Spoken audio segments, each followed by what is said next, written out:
Speaker आप लोगों ने पहले ड्रामा रचाया कि भाई हमारे स्पीकर कोई उठा के लेके, अभी कहाँ से निकला है? वो सबने देख लिया। क्यों नहीं जाएंगे? ये प्रेस क्लब आपका है क्या? स्पीकर से आपको क्या तकलीफ है? आए मीडिया में बात करें।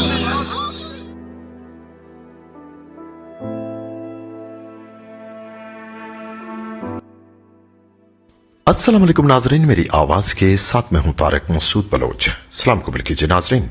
वफाकी दारुल हुकूमत इस्लामाबाद यूं तो हमेशा सियासी रस्साकशी, मुजाहिरों और धरनों का मरकज रहा है, मगर नाजरीन मौजूदा सूरत हाल में इस्लामाबाद एक अनोखे और मुनफरिद सियासी मुजाहिरा और धरने का मरकज बना हुआ है कि इसमें मुतालिबा हुकूमतें गिराने या हुकूमतें बनवाने के नहीं हैं, बल्कि अपने लापता प्यारों की बाजियाबी, जुल्म और नाइंसाफी का खात्मा, यही मुतालिबात हैं।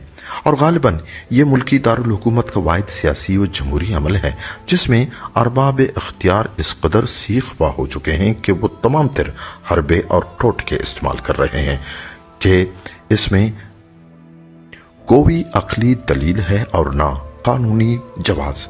इस्लामाबाद में कदम रखते ही डॉक्टर महरंग बलोच समेत दिगर मुजाहिरीन को पुरअमन आलात में रात की तारीकी में गिरफ्तार करने, आंसू गैस और वाटर कैनन के इस्तेमाल का टोटका इस्तेमाल किया गया और इस तहरीक में और ज्यादा रूह पोंक दी गई। मुजाहिरीन को गिरफ्तार करने के बाद सूरत हाल क्या हुई सबने देख लिया और नाजरीन सबने ये भी देख लिया कि ये बलूच माएं और बहनें तशद्दुद और लाठी चार्ज और गिरफ्तारियों से मरगूब नहीं होती, क्योंकि साल हा साल इन्हीं सड़कों पर ये खवातीन जुल्म और नाइंसाफी की भट्टी में झुलसती आ रही हैं।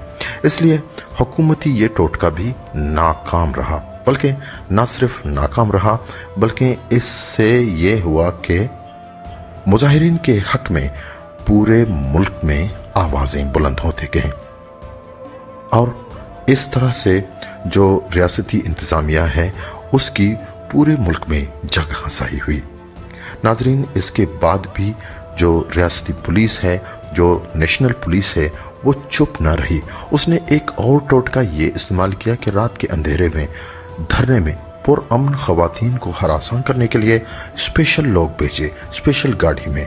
वो स्पेशल लोग ने स्पेशल कारनामा भी सरंजाम दिया और वहां से एक स्पेशल स्पीकर उठाकर ले गए।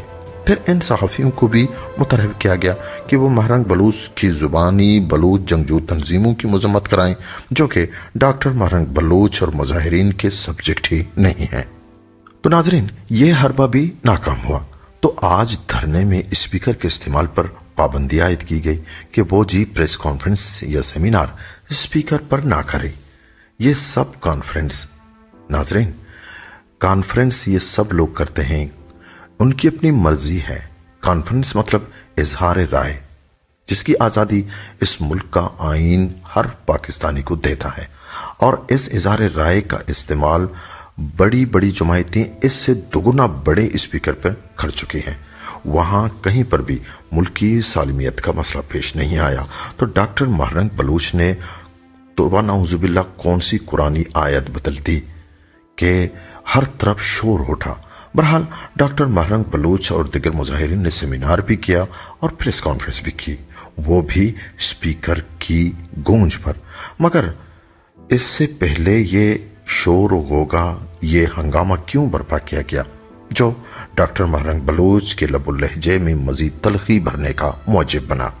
नाजरीन जिस तरह हम अपनी पिछली रिपोर्ट में बता चुके हैं कि डॉक्टर महरंग बलूच को ना सुनना तारीखी रियासती गलती और हिमाकत होगी। बलूच मुजाहिरीन उम्मीद लेकर इस्लामाबाद बैठे हैं और उनकी दादरसी नागुज़ीर है। उनकी मायूसी और उनको मायूस वापसी इस आग के लिए सच में ईंधन का काम देगी। और यही डॉक्टर महरंग बलूच ने भी अपनी प्रेस कॉन्फ्रेंस में आज कह दी कि अगर एक हफ्ते के अंदर अंदर हमारी दादरसी नहीं हुई तो हम इस तहरीक को बलूच कौम को सौंप देंगे। नाजरीन इसका मतलब ये कि मजीद आतिशबाजी, मजीद अनारकी, मजीद नफरत, मजीद खून खराबा। डॉक्टर महरंग बलूच रियासती दारुल हुकूमत में रियासती सड़कों पर बैठकर रियासत के आइन के मुताबिक इंसाफ मांग रही हैं। उनकी दादरसी होनी चाहिए। شاید ریاست کو پھر یہ مواقع ہاتھ نہ آئیں۔ بلوچستان کے کسی گاؤں یا دیہات میں نہیں بلکہ پاکستان کے دارالحکومت اسلام آباد میں ہوئے ہیں اور دنیا اور کیمرے کے سامنے ہوئے، جس کے بعد اب کسی بھی جی شعور انسان کو بلوچوں پر ہونے والے ریاستی جبر اور تشدد کے حوالے سے کسی شک و شبے میں نہیں رہنا چاہیے۔ ہزاروں میل دور سے شہید بالاچ اور لاپتہ افراد کے لواحقین اس امید کے ساتھ اسلام آباد پہنچے کہ ریاست شاید بلوچستان میں دیکھ نہیں پا رہی ہو، لیکن اسلام آباد آمد پر ریاست نے جس طرح دشمنوں جیسا سلوک اور رویہ رکھا اور ثابت کرنے کی کوشش کی کہ بلوچستان کے لوگ ریاست کے شہری نہیں ہیں، بات پر اگلے 7 دنوں کے لیے مذاکرات کا وقت دیتے ہیں۔ اقوام متحدہ کی ورکنگ گروپ کی سربراہی میں بلوچستان میں انسانی حقوق کی خلاف ورزیوں کی تحقیقات کے لیے ایک فیکٹ فائنڈنگ مشن بھیجا جائے۔ بلوچستان میں جبری گمشدگیوں اور ماورائے عدالت علاقتیں ختم کرنے کے لیے اقوام متحدہ کی ورکنگ گروپ کی موجودگی میں معاہدے پر دستخط کیا جائے۔ تمام جبری طور پر لاپتہ کیے گئے بلوچوں کو، خاص طور پر جن کے اہل خانہ اس دھرنے میں شامل ہے، کو فوری رہا کیا جائے۔ بلوچستان میں ماورائے عدالت قتل کے سرغنہ ادارہ CCD پر پابندی عائد کی جائے اور ریاستی ایجنسیوں کے سربراہی میں چلنے والے ڈیتھ اسکواڈز کو خاتمہ کیا جائے، جس کی تحریری اعلامیہ جاری کیا جائے۔ جبری طور پر لاپتہ افراد کو جعلی مقابلوں میں قتل کرنے کا اعتراف کیا جائے، جس کے لیے وزارت داخلہ کی جانب سے اعترافی خط جاری کیا جائے اور پریس کانفرنس بھی ہونی چاہیے جس میں تمام متاثرین کے نام شامل ہو، اور اس کے ساتھ ہی پرامن مظاہرین کے خلاف تمام جعلی FIR واپس لیے جائیں۔ اگر درج بالا مطالبات کا ریاست نے سنجیدہ مذاکرات نہیں کیے اور سنجیدگی نہیں دکھائی تو 1 ہفتے کے بعد تحریک کی جانب سے ریاستی نسل کشی کی پالیسیوں اور بلوچستان کے ساتھ قانونی جیسا سلوک کرنے پر ریاست کے تمام اداروں سے واضح مایوسی کا اظہار کر کے ہم اپنا مدعا بلوچ عوام کے سامنے رکھیں گے اور پھر فیصلہ عوامی قوت کرے گی۔ اس 1 ہفتے میں ریاست کو بلوچوں پر واضح کرنا ہوگا کہ وہ بلوچوں کی نسل کشی کے حوالے سے کتنا سنجیدہ ہے۔